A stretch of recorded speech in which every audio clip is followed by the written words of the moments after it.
In a quiet suburban neighborhood of Pennsylvania, 62-year-old Judy Harris was enjoying her peaceful retirement days. After a nursing career spanning over 30 years, she now only occasionally volunteers for community health consultations. Her joy in life was her 6-year-old grandson, Tommy. Judy has 2 children. Her older daughter, Sarah, lives far away, but they keep in frequent contact. Her son, Scott, lives nearby and is raising Tommy with his wife, Linda. However, recently, Judy had been feeling a bit uneasy about Scott and Linda's parenting approach. It's important to encourage a child's independence, but those two are taking it a bit too far, Judy had once confided to a friend. Still, she was grateful to be able to watch her grandson grow up close by. The oak leaves swaying in the breeze quietly announced the arrival of autumn. Judy had just returned from a short 3-day trip. The little getaway with her friends who volunteer at the nursing home had been a much-needed refresh for her. Placing her suitcase in the entryway, Judy took a deep breath. "I'll stop by Scott's house and give Tommy his souvenir," she murmured to herself. Her love for her grandson transformed her tired expression into a gentle smile. After a 15-minute drive, Judy arrived in front of Scott's house. However, her excitement quickly turned to anxiety. She could see a small figure lying on the doorstep. The oak leaves swaying in the breeze quietly announced the arrival of autumn. 62-year-old Judy Harris had just returned from a short 3-day trip. Her salt and pepper hair was neatly arranged, and her warm blue eyes told of her years of experience as a nurse. Placing her suitcase in the entryway, Judy took a deep breath. "I'll stop by Scott's house and give Tommy his souvenir," she murmured to herself. Her love for her grandson transformed her tired expression into a gentle smile. After a 15-minute drive, Judy arrived in front of Scott's house. However, her excitement quickly turned to anxiety. She could see a small figure lying on the doorstep. "Oh no!" Judy quickly got out of the car and rushed to the doorstep. There, she found her 6-year-old grandson, Tommy, unconscious. His small body was cold, and his face was pale. "Tommy, are you all right?" Judy quickly assessed Tommy's condition, drawing on her experience as a nurse. Fortunately, she could detect faint breathing and a pulse. She was about to call 911 when Tommy let out a small groan and opened his eyes. "Grandma."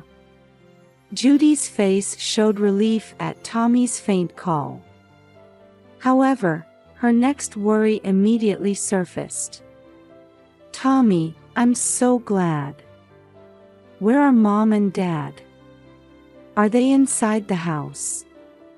Tears welled up in Tommy's eyes. And his next words made Judy's heart nearly stop. "Mom and Dad are under the tomb." Judy caught her breath. Confusion and fear enveloped her heart. The words "under the tomb" echoed ominously in her ears. "What do you mean, Tommy?" But before Tommy could answer, he lost consciousness again. Judy held her grandson close, her mind racing through various possibilities. An accident? A crime? Or just a misunderstanding? The sound of approaching sirens could be heard in the distance. Judy took a deep breath, trying to regain her composure. As she prepared for what was to come, she whispered quietly, "It's okay, Tommy. Grandma's here. I'll find out what happened, I promise. As the ambulance sirens grew closer, Judy's heart was pounding. However, her years of experience as a nurse helped her stay calm. The paramedics arrived and quickly assessed Tommy's condition.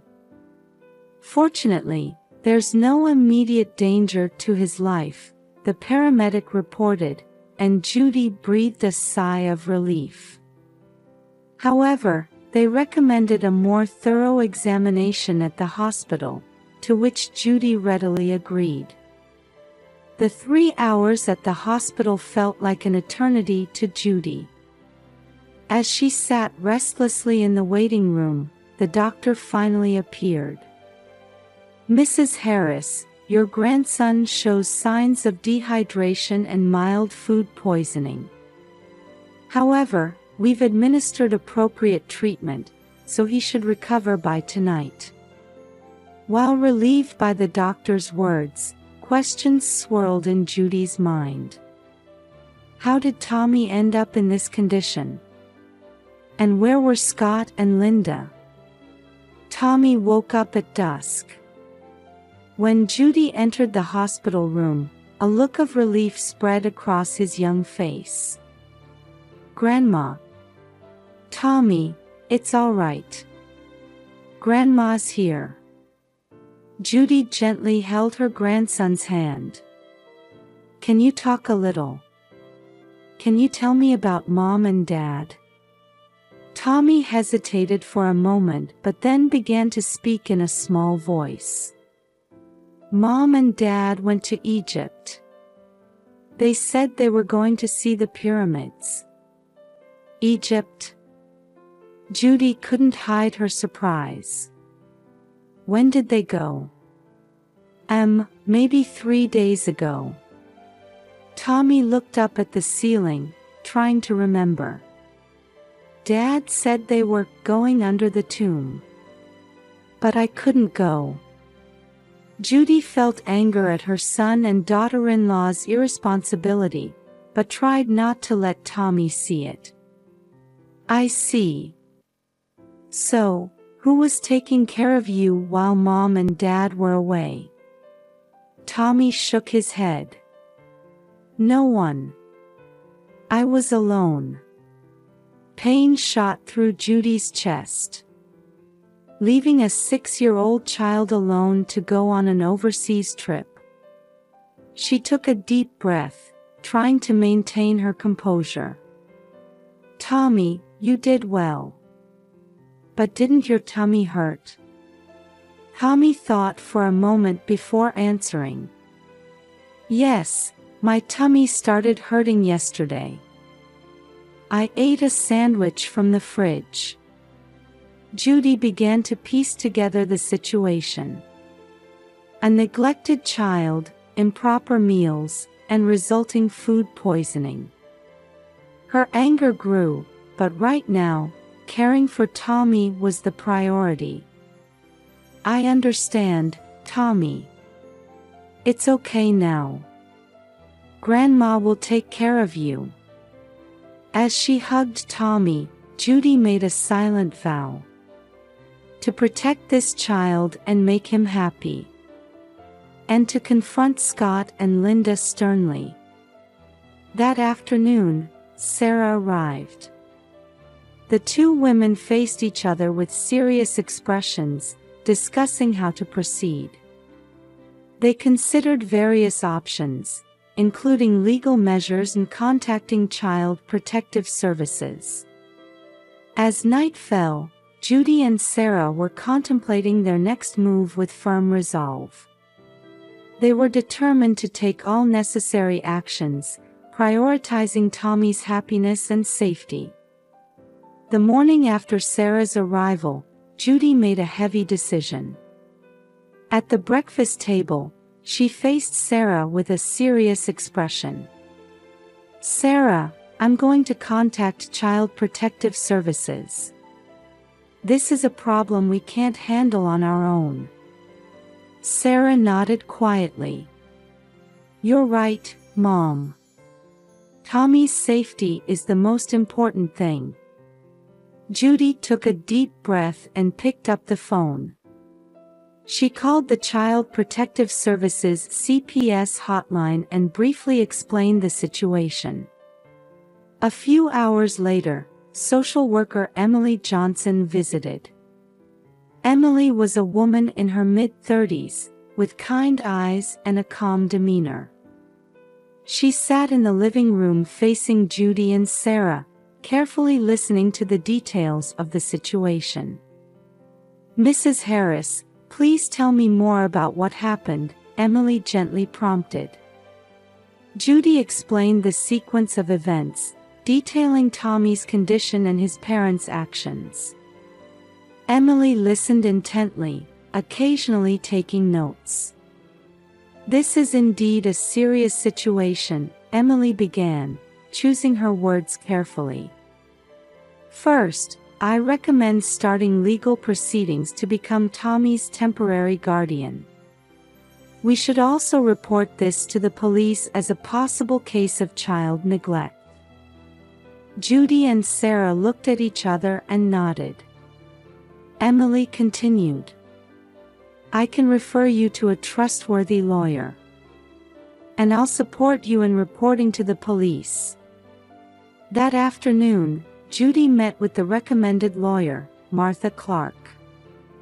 Martha was an experienced female lawyer in her 50s, highly regarded in the field of child welfare. "Mrs. Harris, let's start the petition to become your grandson's temporary guardian right away," Martha said firmly. "We'll ask the court for an emergency protection order. This will allow you to act as Tommy's legal guardian even if his parents suddenly return." Judy's face showed relief. "Thank you, Ms. Clark. What should I do?" Martha explained in detail the necessary documents and procedures, and Judy signed them on the spot. At the same time, with Emily's help, they reported to the police. They reported the possibility of child neglect, and a formal investigation was initiated. While legal proceedings were underway, Judy and Sarah devoted themselves to caring for Tommy. They took him to see Dr. Anderson, a local pediatrician, for a checkup and received instructions for appropriate treatment and nutritional management. Tommy's physical recovery is progressing well, Dr. Anderson told Judy after the examination. However, psychological care is also important. The sudden absence of his parents must be causing him great anxiety.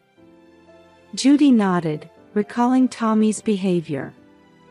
Indeed, Tommy had woken up several times in the middle of the night from nightmares, crying out, "Mom, Dad. Please continue to provide a stable environment and love as much as possible," Dr. Anderson gently advised. "And if necessary, we should consider counseling with a child psychologist." From that day on, Judy and Sarah took turns caring for Tommy, ensuring that someone was always by his side.